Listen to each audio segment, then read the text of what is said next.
guys. Welcome back to Into the Light, a different life story, my show on YouTube and as a podcast with me, your host, Stefan Neff. Another fantastic day for an interview. I've got David Medansky with me. David is a guest who I have really been looking forward to talking to, because his topic is weight loss, but his take on things is so important because his message is quite clear. You have been lied to about dieting and weight loss. And no one of us likes to be lied to. Yet in reality, don't we do that all the time to ourselves? So there are multiple levels there that we need to explore today. And I'm so pleased that I've got David on the line here on the Zoom with me. So David, welcome to my show. Thanks, Stefan. I appreciate being a guest here. Oh, absolutely. Fantastic. Now, I still am a big man. You have been a big man. So there's obviously one difference here. I wonder what it is. So you lost actually 25% of your body weight at some stage, which is a tremendous achievement. No two ways around it. But what I would like to do is, rather than hone in on that, I want to go a little bit back when you were a child. When you were a child, were you a chubby little fella, or were you lean and then grew big? What was the story? What was the origin like? When I was younger, I was always fit and trim. I was into athletics and sports, and I was the one in college who can go and eat pizza and ice cream and not gain anything because I was, again, playing, intramural football and baseball and running and burning it off. However, like most people, life gets in the way, and I had responsibilities with, family and children and a job. And before I know it, the weight crept up on me. And, 5 pounds a year over, 10 or 15 years, it adds up. And then I found myself being, 50 pounds overweight. And not only that, I had some medical issues because of that. Interesting. What was the culprit or the culprits? What were the reasons that you enjoyed food so much? Were there high caloric foods that you enjoyed, so the takeaways? And what was the role of alcohol in your weight gain? Well, fortunately for me, I'm a lightweight for drinking, so I don't drink much. I may have a beer every 2 or 3 months. Oh, you're a lucky boy then. You're a lucky boy, because if you think about anything that is empty of nutrition and full of calories, it's alcohol. So you could have done the fast track to the weight. I could have. My vices were chocolate. Right. I love, dark chocolate and Hershey chocolate bars and M&Ms. And I go through a pound bag of M&Ms in one sitting. Pringles potato chips, I would go through a canister and think, why am I still hungry? And what I learned in doing research for the books is that they're scientifically engineered to be addicting. So your neurotransmitters never get the signal that you're full. And they're also comfort food. So when we're feeling depressed or anxious or stressed, we go for the food. The number one reason people overeat is because of stress. And the number one reason people go on vacation is to get away from stress. And what do you do when you go on vacation? Well, most people eat a lot and drink a lot. So. Yep. Thank you very much for holding the mirror in front of my face. That is, you've just described me and probably about 90% of the adult population of the Western or a bit more richer world, isn't it? So you had this slowly creeping up weight. Did you maintain your activity? Did you maintain sport at all, or did life just get so busy that you could barely know if you're a boy or a girl? Life got just too busy, and I started, exercising less.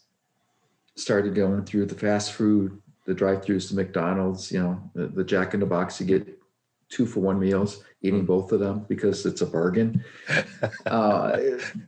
Little things that we all do. Starbucks, I love their Venti, mocha. And then I realized there was 1,000 calories in there. It's not just the calories. It was 56 grams of sugar in one drink. And you only need 50 grams of sugar for the entire day. And some people are drinking 2 or 3 of those in a day. So, okay. If you eliminate that or reduce it, it makes a significant difference. Hell yeah. But I like what you say, because ultimately your life describes that life of so many of us. And it is bizarre. I've got 2 young men who are very much into their sports, and I recognize myself in their free living way. I remember at the start of university, and I was every night I was out running, I would hit the gym, I was dancing, I was doing all kind of things, martial arts, which I was active out there. And even when it came time to relaxing, I had studied circus arts, so I was out there juggling on and just all kind of things. I was active. And as you said, I could drink what I wanted because I loved the alcohol, the effect it had on me. And I could eat what I want. So that was beautiful. But then life does what it does. And the 16-hour days soon crept up. And I'm now a very big man. And I see my boys being that selfish and that, I hate you. And they, vice versa, say, come on, why can't you get your act together?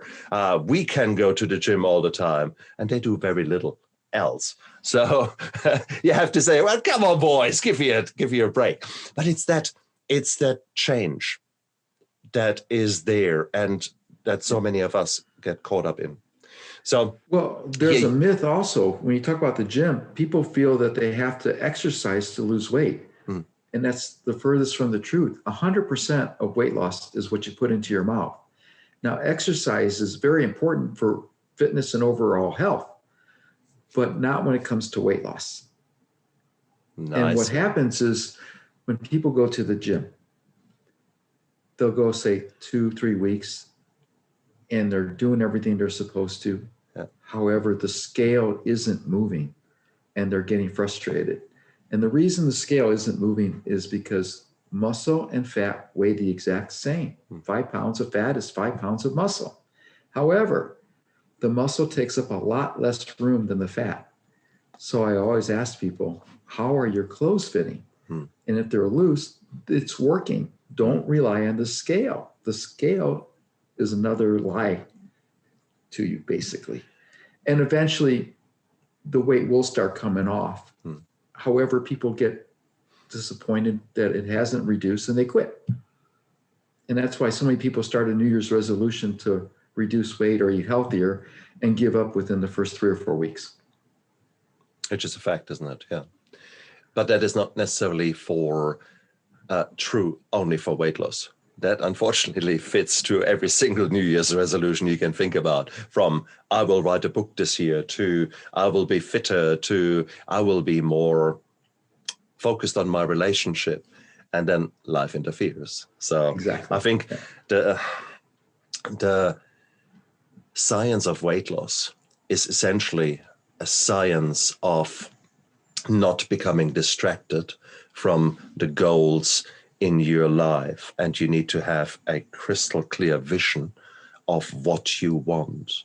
And that is, in this case, the vision needs to be maintained. The compass needs to be on that setting, and you need to see that goal. And that's the problem. That goal, we see that for a little while, and then, oh, shiny. We're like Dory in Finding Nemo, and we're, and that's the problem. We lose sight of what is important, because the future you, who you want to become, unfortunately, is much less powerful than the current you who says, well, I'm tired, and that piece of cheesecake, or forget that piece, the cheesecake will make you feel so much better. So go back. We're already jumping well ahead, which I love to, but I want to know, what was the hook? What was the catalyst? When did you decide that actually, hey, I'm not happy the way I am? What made you change your position, your mind? What changed you? Well, in July of 2016, I went to see my doctor for lab results, and he told me, based on my lab results and being significantly overweight, I had a 95% chance for a heart attack. And he gave me two options. He says I could lose weight, or I can find a new doctor, because I was not going to die on his watch. So as I like the man. I like the man. Yeah. With that sword hanging over my head, I said, okay, what can I do? The other thing is, normally being in the 95 percentile is a good thing, except when it's a death sentence. Then it's not. Okay. So I lost 50 pounds during the next 4 months. Yeah. And I did in 4 months what I should have done during the previous 8 years. The biggest difference is I've kept it off. And then I started reading my books from the 70s by Paul and Patricia Bragg, Richard Simmons, Jack LaLanne, and other authors on proper eating and living a healthy lifestyle. What I started doing after that is rereading or buying new books from current authors. And what I found is there's a lot of misinformation and misconception out there. And the authors from the 70s were more accurate. Because you have one expert today telling you one way to eat or a diet you should do.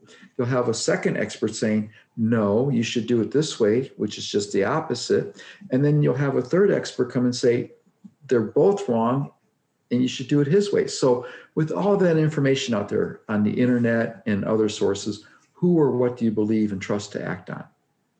And so I'm a former attorney and I realized how to do research. And so I started sifting through and taking just what was factual, scientifically proven, and universally accepted, as opposed to ideas. And different things work for different people. Some people like dairy, some don't. Some like meat, some don't. Some like fish, some don't. Some want only vegetables, some don't. So there has to be something that's consistent for everybody that can be applied. And that's what I came up with. And I came up with 9 universal principles that if people follow them, it's just not eating. It's the lifestyle. I couldn't agree more. And I think I want to stay for a moment with the scientific side of things. I think we need to be very clear that there are genetic subtypes of people who do exceptionally well with one form of eating and hate the other, and vice versa.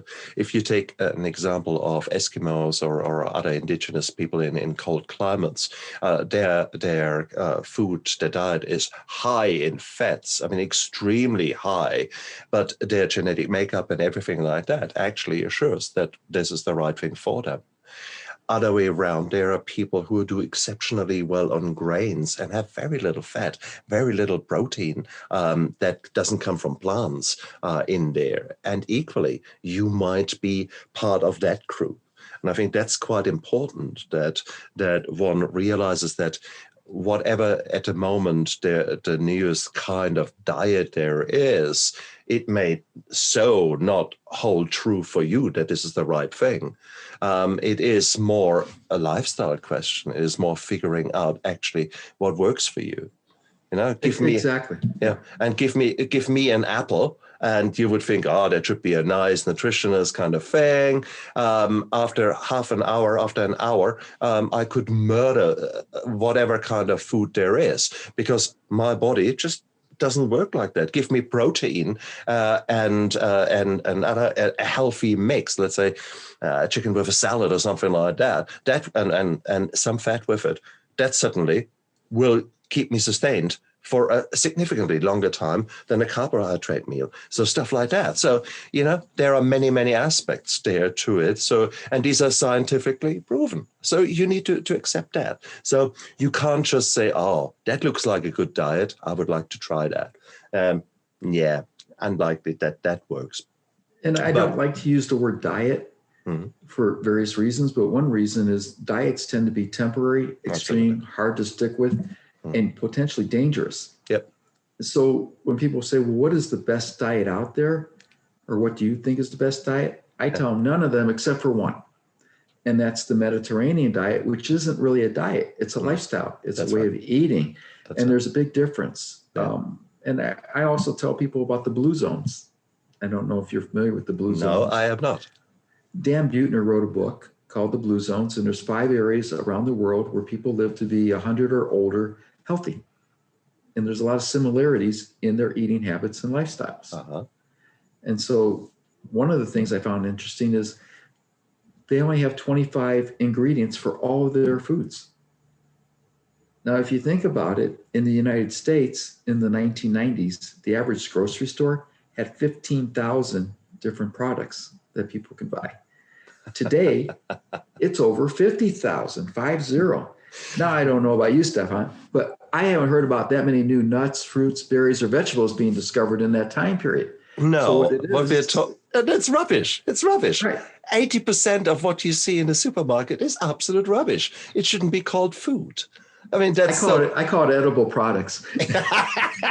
Yeah, that's right. May contain some vitamin by accident. You're right. It's absolutely nuts. Pun intended. But no, it is so important. I mean, and that has happened since the 50s, 60s, where suddenly we were brainwashed. There was this social engineering happening, which completely transformed our way of thinking. What do you mean self-baked bread? That is only what poor people do. You buy the nice, shiny, white bread that we have denuded of everything that is worth having. And then the microwave came in and only poor people cook at home. No. You have this beautiful microwave dish here that we prepared for you. Includes cardboard and hooves and beaks. And that's the reality, isn't it? Yeah. It is. And that's what people don't realize is that what they're putting into their bodies is toxic and chemicals and poisons. It doesn't affect you right away. However, after compounding over 20, 30 years, now you start seeing the illnesses come up. So type 2 diabetes, if you're over age 50, there's an 80% probability that you're a type 2 diabetic or pre-diabetic. And if you're a pre-diabetic, within 7 years, you'll be a diabetic. And it's all preventable. And that's the sad part. And reversible. Yes. And that is so important. So, guys, you might now think, oh, great, I have lived my life in the worst way. And, I might as well continue. What's my chance of undoing all that? Well, I did. I'm Exhibit A. I mean, I'll be 60. I'm 66, and I'm planning to climb Mount Kilimanjaro next year at 67. Good man. I signed up already. So, when I tell people, look, I've done it. You can do it. Yeah. It's simple. It's not easy. You're going to be inundated with commercials, with advertisements, with other people who are wanting you to indulge and enjoy yourself. Have a piece of cake, have the cookie. One won't hurt you. No, it won't hurt you and it won't kill you. However, it will prevent you from losing the weight that you want to lose. And what people mostly find out is once you start reducing the weight, you feel better, you have more energy, and then you want to start exercising more or doing more physical activity. And one of the things I learned when I lost my weight, I was hiking when I was heavy. And I would have to stop and people would pass me. And it was about 3.7 miles that I would do on average. When I lost the weight, I went out for a hike. Not only did I finish without stopping, I was passing other people. I thought, wow, this is great. And so it makes you feel better because then you want to do it more. And that's what I tell people is, set a realistic goal and break it into segments. The way I look at it is, would you like to weigh 20, 30, 40 pounds lighter by this time next year? Okay, most people would say yes. Can you lose 2, 3, 4 pounds a month? Not a week, a month. Most people would say, well, yeah, that's doable. Okay, well, if you consistently lose 2, 3, 4 pounds a month for 12 months, on average, that's anywhere from 24 to 48 pounds within a year. So that's why I tell people it's similar to running a marathon, except there's no finish line, where a diet is a sprint. And what happens is when people reach their weight loss goal, if they get there, they revert back to their old eating habits, gain the weight back because there's a finish line. It's like, oh, I made it. Now I can start, enjoying and indulging. And so I teach people how to eat so that they like what they eat and they want to consistently do it. Yeah. That's the difference. How beautiful is that, isn't it? I would like to come back to the message that you can turn your life around and that you truly don't just window dress with that turnaround, but you completely deal with those things that potentially kill you, the diabetes, the heart disease, etc. My father died in his early 60s of his 5th heart attack, something like that, my biological father. So I had a very, very strong history there. And that history went with the smoking and with the alcohol use or abuse that he had and with the poor nutrition that his generation had. So there you go. I thought, I'm in for it. I mean, the genetic link is so strong. But what I had done in the last 7 years, I had completely changed myself. I had completely started to look after myself on all the pillars that make you, you. And I had end of last year, I did a calcium score, which is basically an advanced CT scan that shows how much calcium is in your coronary arteries as an indicator, when will you have your heart attack? And turns out my score was 0. My arteries are like baby arteries. And I thought, no, that can't be. They must have made a mistake. But no, because I have done the right thing with my nutrition, I actually changed my life tremendously. And here I am. There is no way, I cannot in any logical way explain that to you, but that's a fact. My HbA1c, the marker for diabetes, is down because the quality of my food that I'm eating is actually very high, and I've got the right supplements. I give my body what it needs. I am still a very big man. I'm still obese, but I don't do diet. I have changed my nutrition, and I love to eat healthy, but I eat far too much of it, and I eat far too much on the wrong times. And that's my emotional overeating. That's the Bridget Jones eating. I eat healthy things, but still far too much of it. And that's my journey. That's the thing I have to deal with. But we both David and I, we are examples that you can turn your life around by eating healthy and therefore change the impact that those last 20, 30, 40 years have on your body. We can change that. You can change that. You can go out there today and make a new life happen for you. You turn the page. You write the next chapter. It's completely up to you. And that's where David comes in, because David has done it. I have done it with the alcohol. So my steps to sobriety, the black one there. The black one there is off the market, but my new edition comes out in a month's time, thereabouts. So by the time this interview airs, hopefully it's out and you can check out Steps to Sobriety, the new and improved version, so to speak, and where I help you with alcohol. But David has written actually 3 books, of which 2 are already out there. David, it's time for show and tell. Show us what the work that you have created. Well, the first book was called Discover Your Thinner Self, and that dealt with my journey and some suggestions on how to reduce weight and keep it off. Then the second book is If Not Now, When? Create a Healthy Lifestyle in 90 Days. And the reason I wrote that is because most people put off till tomorrow what we can do today. Yeah. And if tomorrow never comes, we never do. It never gets done. And when people want to improve their eating habits, there's always, I'll start on Monday, or after vacation, after the holidays, after the company picnic, after we go to the restaurant with our friends that we enjoy. So there's always an excuse. Yeah. And so start now, start today. Stop making excuses. And so I wrote that one. And then I thought, okay, I'm done. I'm not going to write any more books. Well, I started coming up with different analogies and short stories and some fables. And I thought, oh, there's lessons there that we can apply to weight loss. And so the forthcoming book will be out in the fall.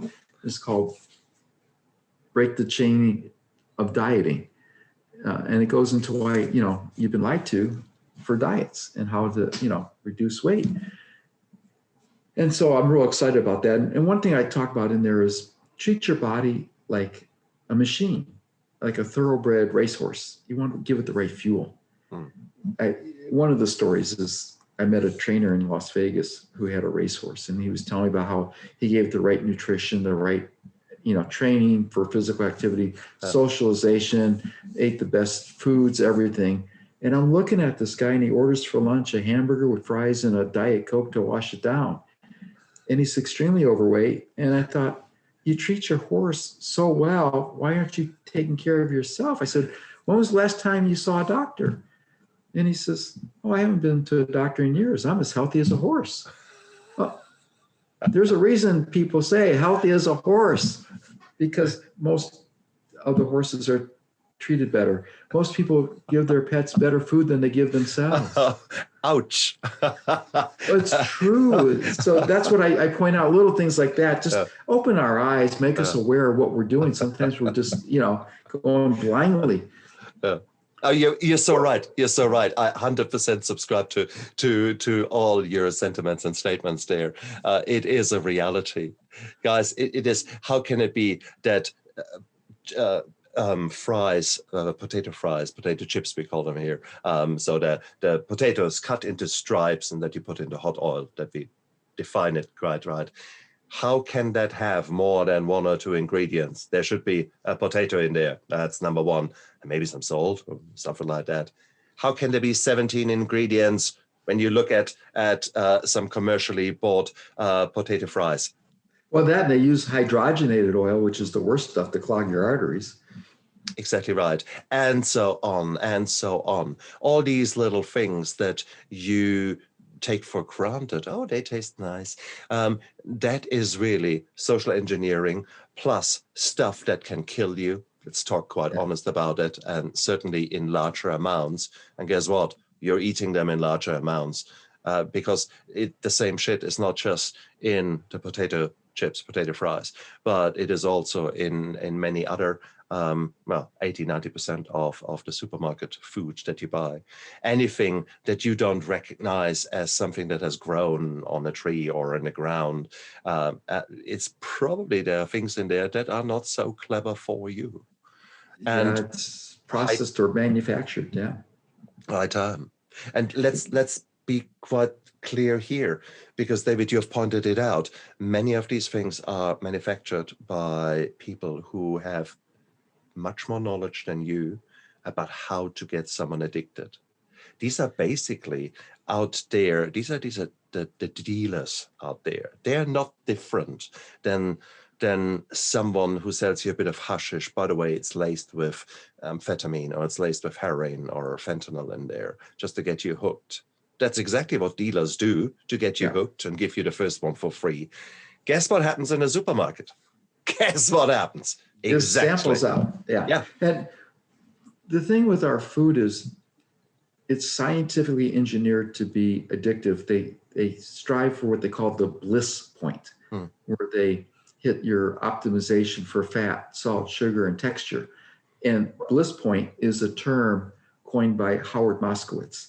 And he was employed by the food industry for over 30 years to optimize everybody's cravings for Prego spaghetti sauce, for Coca-Cola and Pringles and Doritos. And, he goes on about how many companies he worked for, Campbell's Soups. And again, he has no qualms about saying he was happy to do that because it's all about the bottom line for them. Sure. Your health be damned.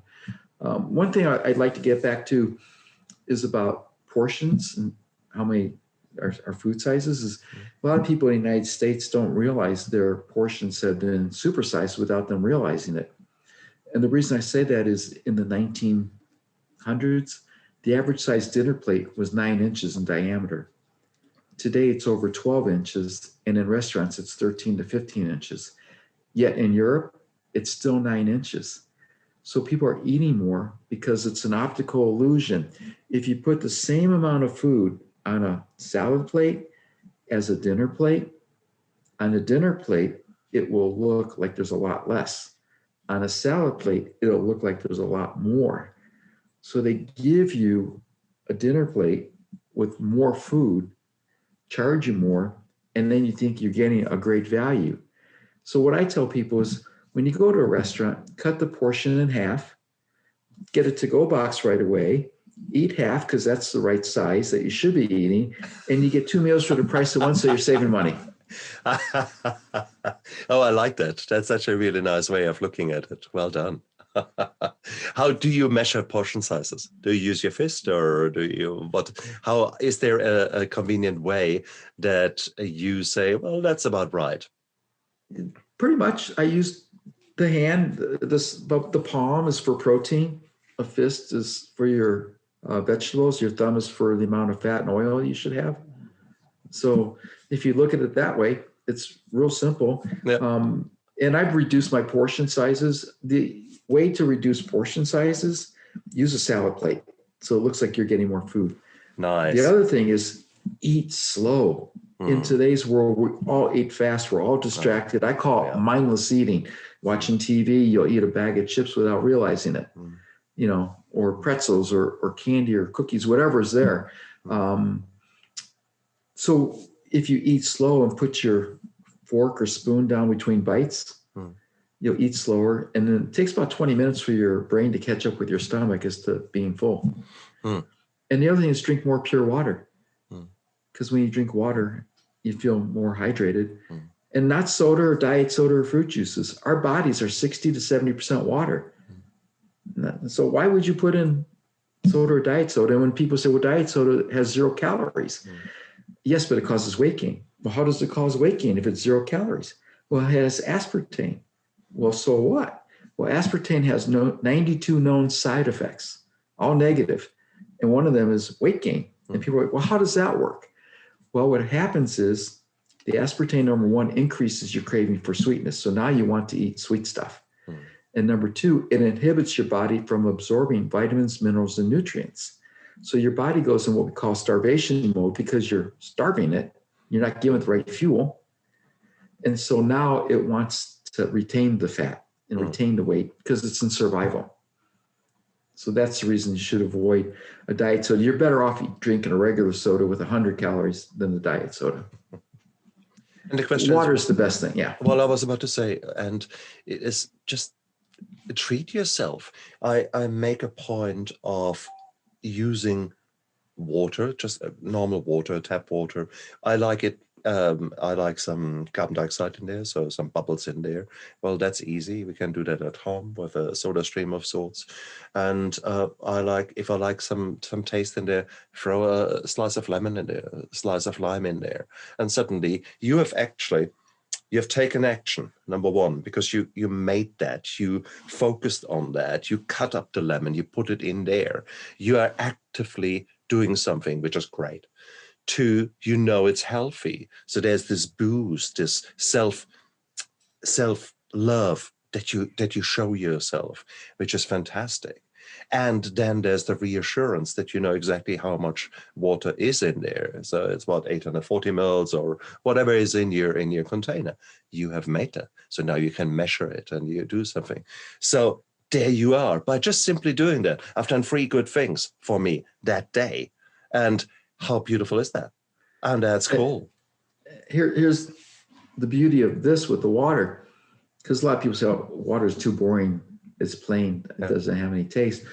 Like you said, add some lemon or lime. When people go to resorts or vacation, usually they're greeted with jugs of water in the lobby with fresh fruits and berries in there. Well, and at spas, they do that. Well, why not put fruits and berries and, melon into your water at home, put in a refrigerator, and now you got the same as if you're at a resort or a spa, and you're treating yourself. You're giving your body the hydration needs, plus you're adding the vitamins and minerals and nutrients that's being absorbed into the water from the berries and fruits. Exactly. How cool is that? So there are actually little things there with which you can make a change right now. And that's why I like the title of your second book, Why Wait, kind of. Sorry, it was not Why Wait, but something. If not now, when? Yeah. That's exactly. So you can do that right now and make a point of it and celebrate. Celebrate yourself. This is your bloody life. Is it not worthwhile living? Yeah. Is it not worthwhile just doing something for yourself? Yes, you're getting pummeled by life's not so nice things on a daily, weekly, monthly basis. Well, we can't do much about them, but you can do something right now about how you treat yourself, the love you show yourself, the warm hug you give your soul by actually making yourself something healthy to eat. There is, however, a skill in that. There is, however, a steep learning curve in that, because when was the last time you've cooked? And even if you do cook, when was the last time you've cooked actually something on purpose, with love? It is, we throw things together and then watch telly and shovel it down. That's about our typical experience, and I'm as guilty as charged there. The problem with that is that's I'm missing out, and I'm actually aware of that I'm missing out on treating myself in a nice way. So it's from now and then you stray off your path, and you need to come back, and that's life. If you jump here, we live in beautiful New Zealand. So if I jump in Auckland onto an aeroplane and I want to fly to somewhere in the United States, how many times do you think that the pilot is actually on course? 1%. Yeah, exactly. That's about right. Most of the time, that's how he flies, because that's what life does, isn't it? The reason I know that is because that's the story in the book about taking off from LA to New York, and you're off by 1 degree. You're just always constantly correcting your course. And that's what you do when you're a pilot. So that's what you have to do when you're on your weight loss journey and eating healthy, is keep correcting, not beat yourself up. If you make a mistake and fall back, it's okay. Yeah. I'm not a purist. I enjoy a good piece of chocolate cake every while, or piece of pie. However, instead of eating the full one-sized piece at one time, I'll eat a little bit here and there, and it'll last me 3 or 4 servings instead of 1 for 3 or 4 days. That's the difference. Take a sliver instead of a slice. I enjoy ice cream. Instead of eating a whole pint or half a gallon of ice cream, I'll have 1 scoop. And it's not every day. It's just as a treat. So I'm not saying you have to forego everything. And when you look at it this way, you're not denying yourself anything or foregoing anything. You're making a choice. You're making a healthy choice. So you're deciding not to indulge for this time. One thing, it's in the new book coming out.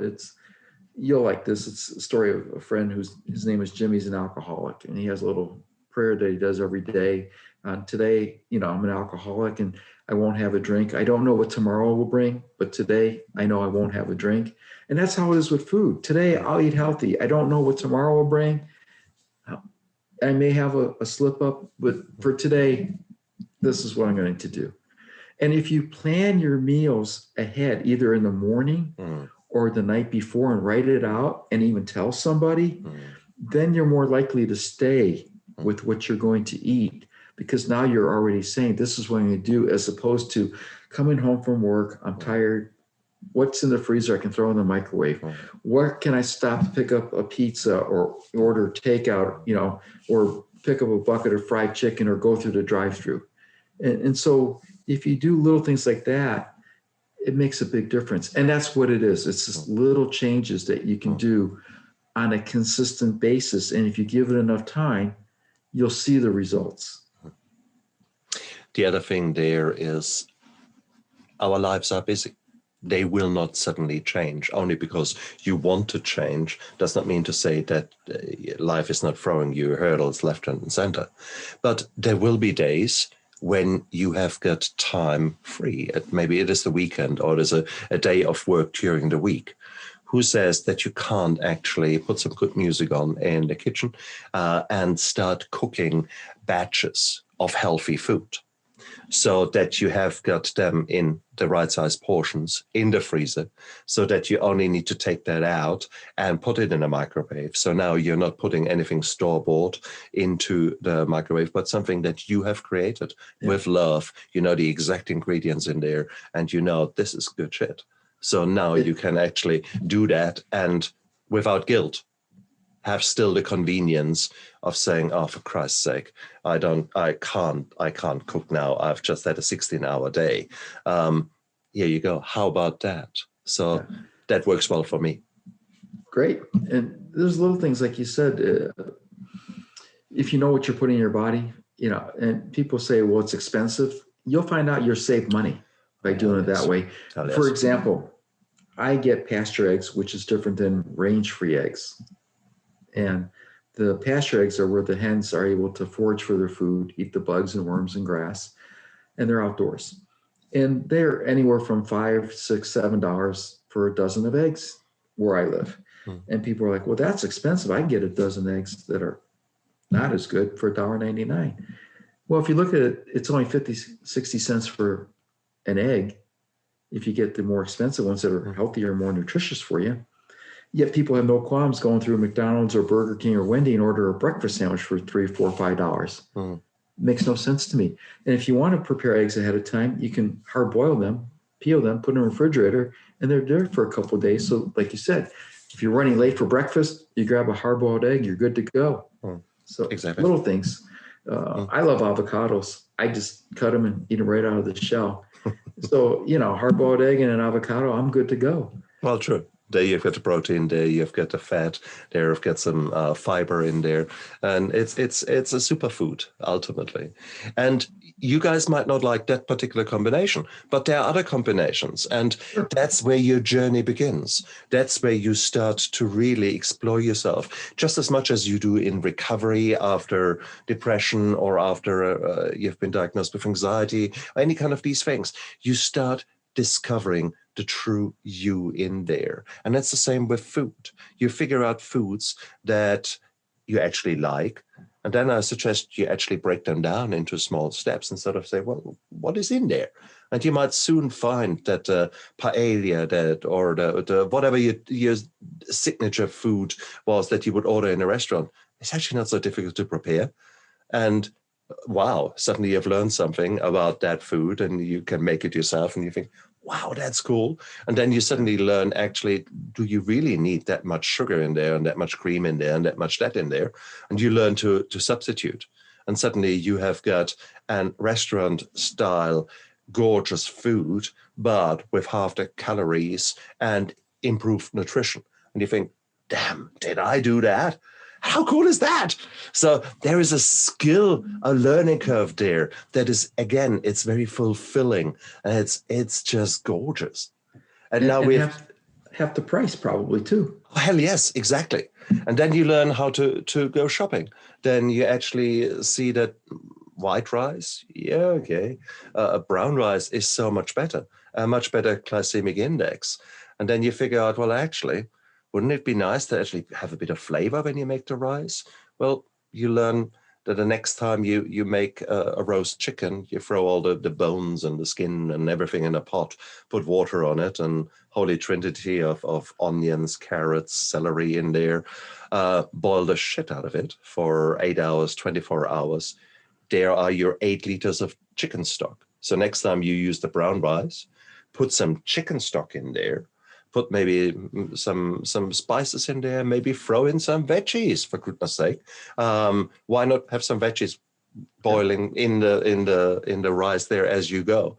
By the time your rice cooker is finished, 20, 30 minutes later, you have get this powerhouse of nutrition, of a low glycemic index, means that your blood sugars don't rise to the heavens and then crash down half an hour later and leaving you exhausted, wanting more quick sugar.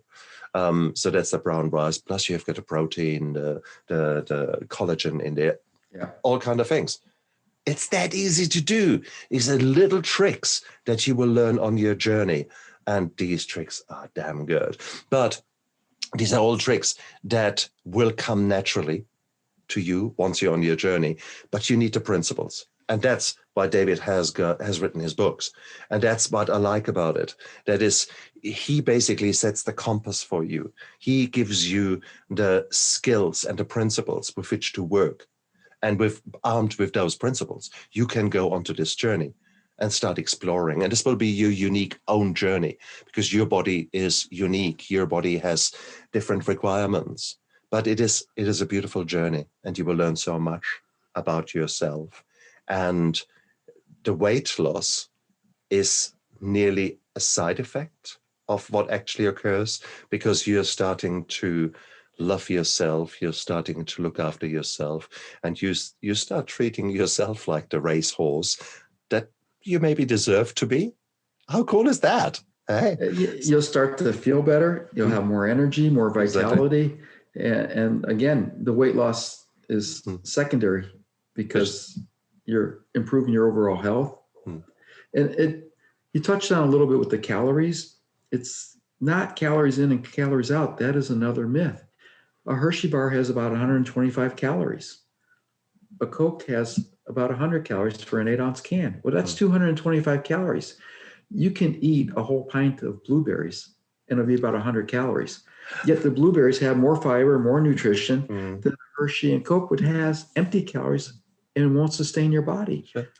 And another thing is, water is the most important thing. You need to drink a minimum of 1/2 your body weight in water. So if you weigh 200 pounds, drink 100 ounces of water. If you're 160 pounds, drink 80 ounces of water as a minimum, because we're 60% water and we lose a lot of water through our skin, digestion, and various other ways. So that's what I tell people is the number one thing to improve upon is drinking more water. And that will help everything else fall into place. Because when you think about it, you can go weeks without food. However, you can only go about 3 or 4 days without water before you die. So when you think of it like, oh, okay, I guess water is more important than the food. In Steps to Sobriety, I talk about a little story that happened in the 80s in Germany. There was a small village there, and the mayor was also the owner of the only hotel there. And he thought, how can I bring more guests into my hotel and therefore money into the community? So he had on his property, he had a spring, a well of water. And so he filled big vats of water, then used a big drill, literally a mechanical drill, went in there, drilled the water and said, you know, energy, there's an energy transfer. I drill the water, therefore you've got energized water. So if you come to us and just spend some time with us, you're going to feel so much better. And indeed, people were flocking to the place. It was booked out. And also a German television crew came there and actually started looking into that and investigating. And so the interview with the guests goes along the lines of, oh, hello, you know, you're here. How do you feel? $1 million.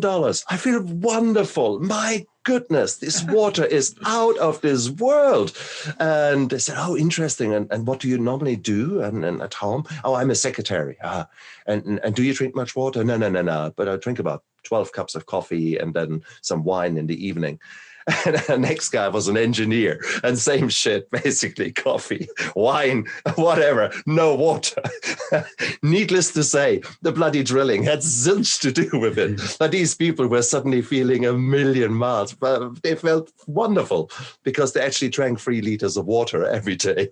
And it was, oh my God. But that was such a beautiful little study they did themselves with themselves as their own guinea pigs, and look what was the outcome. Don't go home and buy big drills in a vat, okay? Then you misunderstood that story. The energy transfer was bullshit, but the water, that was the miracle thing, the hydration. So here you go. And again, there's different arguments depending on who you listen to about what's the best water. Some will drink distilled water. Some will say drink spring water.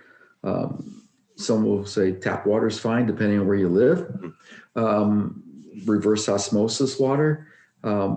And the reason I say that it depends on who you listen to is Paul and Patricia Bragg always advocated drinking distilled water. And their student, who was Jack LaLanne, always advocated drinking spring water. So here you had, contradiction among the inner circle of the two experts. I think the reality, if you want to think about, I will keep it pure. I want to know exactly what I put in my body. If you believe in that, then you go for distilled water, because you know that everything else has been taken out by the distilling process. Makes sense. But it doesn't make sense to me as a doctor, because I know that you need all the minerals that life can throw you. And we know that, for example, here in New Zealand, our soil is very deficient in zinc and selenium. And guess what?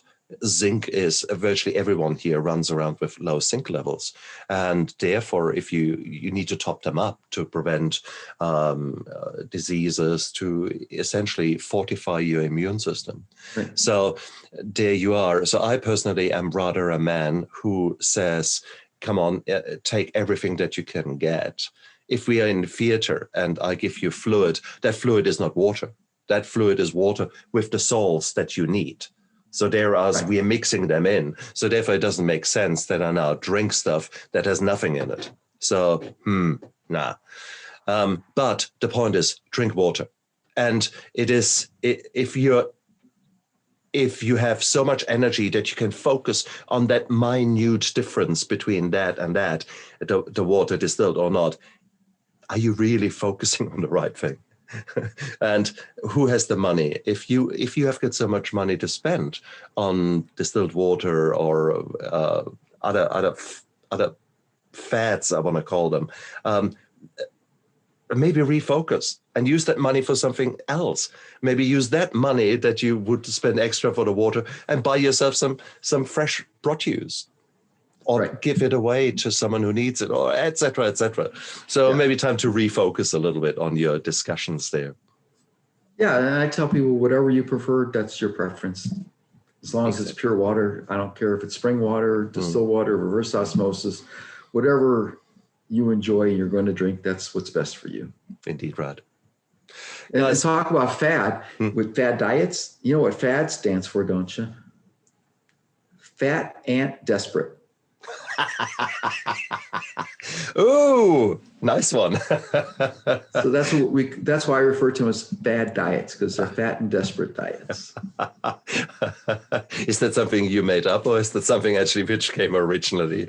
No, actually, a friend came up with it for me, and he said he gave me permission to use it. So that's on the back of the book about fad diets. Perfect. Absolutely perfect, because that's really it. I mean, after all, this is one of the biggest markets as far as self-help books, etc., are concerned. And it is important that we come back to the basics. And that's where, David, where your books are there to guide us. And that is, for that, I'm very, very grateful to you. And thank you for the hard work you're doing, because you're your own guinea pig and you've kept the weight off. And that is really the proof in the pudding. Okay, stop with the bad jokes. Stop it.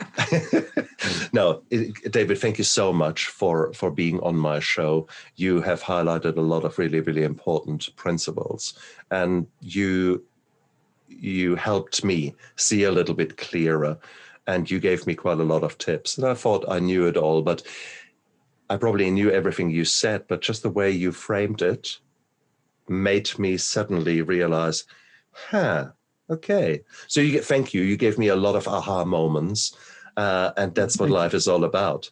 I was a bit off course. Now I'm heading back into the right direction. And for you're welcome. Here's a little tip for you also, and for the audience is at night, if you like, frozen blueberries or strawberries, they're great, with a little bit of plain Greek yogurt. And so if you eat them frozen, it slows you down. Also, cherries are really low glycemic, and you can use as much of that as you want. And the reason I say that is because you have to be careful. You can't eat them fast because they have the pits in them. So you eat them slow. It's healthy for you. And you got some nutrition, and it's something, finger food, comfort food. So when you do that at night, that'll help you slow down a little bit. You hear me laughing, guys, because David and I, if you look at David's background, here are his dragons. What you don't know about me is that I love dragons, that I've got quite a few dragons in my life as well. Here we are talking about weight loss. Guess what I like to pick out at nighttime? 500 grams of frozen cherries. It is amazing. We need to look into our family tree. We must be related somehow, honestly. Or we have learned the same lessons in our life, and that's really cool. So if two numbnuts here can turn their life around, if we can get our lives sorted and become healthy again, what stops you guys? What stops you? What could possibly be in your way? And your brain could come up with about 500 reasons. What is in your way? Maybe don't ask that question. Maybe ask the question, well, what can I do right now? Or how can I be more healthy? Try something where your brain doesn't find answers where you can't be, but find answers how you can be and why you should be. And one thing I'd like to just mention quickly is 80% of our thoughts are negative. And 98% of our thoughts are from the day before. So imagine if you turned your thoughts from negative to positive and reversed it, how much better we would be. And that's what I teach people in the books, is how to reverse their thinking and convert a negative thought into positive, like you suggested. That was brilliant on your part. No, we both have seen the light, and we have seen the light because we were in the darkness. So therefore it's so powerful that we can bring these messages out there, because we have been there, we have done that. And it is, I wouldn't have it any other way. It is sometimes painful to transform. It is sometimes hard to refocus on what is important, but that's what life is about. Here is your chance for you to grow, for you to transform yourself into the being that you want to be. And you have got the power to do that right now, honestly, right now. The moment you switch this interview off, I want you, with your finger on the mouse, go down and press that subscribe button to start off with, that you don't miss another interview with me, or another video with me. Secondly, I want you to look into the description down there of the video and the podcast, because we have got David's books down there. So you can go straight from there and get a copy, which I strongly recommend you to do. And then hopefully by the time also that this interview airs, there will be a link down there to my book, to the new Steps to Sobriety. If that aspect of your health is a concern, then treat yourself. You have got a few books down there which may very well change your life. And that's beautiful. That's beautiful. It will be, and transformation is waiting for you, and you're ready for it, because otherwise you wouldn't listen to these interviews here. So well done for being so far out of your comfort zone that you're willing to make a change, because now the magic happens. So David, again, thank you so much for coming onto my show and sharing your incredible insights. I'm humbled and honored that you were on my show.